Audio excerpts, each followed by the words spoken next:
Friends and fashion lovers, I think we have one more good day of this magnolia bloom, so we are going to take advantage of it, even though I am being destroyed by allergies and there are like tank-sized bumblebees zipping around me right now. The Accountant. For those of you who have watched the first Accountant that came out 10 years ago, not exactly memorable for its costume design and fashion, but wow, this second Accountant that I saw over the weekend, Ben Affleck had the most incredible vintage tea game. It was so great. It was just like the costume designer just kept it coming. I looked into her. Her name is Isis Musenden, and she had done the wardrobe for American Psycho, which is so interesting, right? Because for those of you who've seen American Psycho, Patrick Bateman, the main character, played by Christian Bale, he's like this fitness obsessed meaning like he has like a 16-pack, wearing these like immaculate suits, which were present in this Accountant as well. But much more fun was the vintage tees. Here again in The Accountant 2, we have Ben Affleck and we have Jon Bernthal, both guys that are very easy to dress in the sense that they have great bodies. Ben Affleck has really gotten into shape lately. Certainly he needed to for this movie.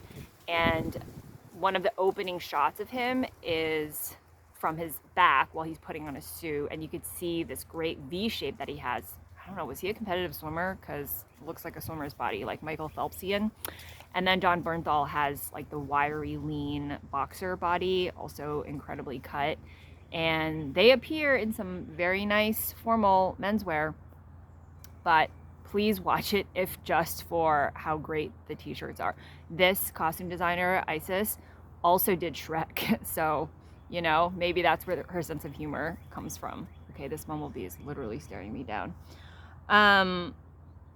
Speaking of vintage t-shirts, I'm not wearing a vintage tee, but I feel like it has that vibe, and it is representing one of the best movies I've seen in the past year, which also won, of course, Academy Awards, that being Anora.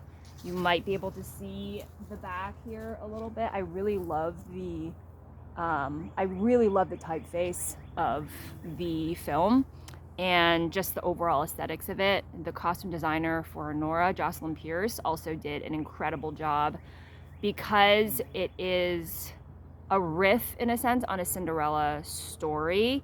She very intentionally kind of colored the clothes that the main character, Ani/Anora, wore in American flag colors to symbolize the American dream. Of course, she did it very tastefully. It's not so obvious at all. You don't think about that when you're watching it. But in one scene, she appears in this blue Hervé Leger bandage dress as she's in the process of getting together with the main character, the billionaire son. And then as they get closer, as the movie progresses, she wears this like red sequined dress. Again, you know, American flag, just drop dead gorgeous. Everything about the film is incredible. One film that is coming out next week, oh, actually, it's coming out later this week in the US. It came out in France last year, whose costume/wardrobe I am so excited to see is the movie based on this book, Bonjour Tristesse. This came out like in the 50s.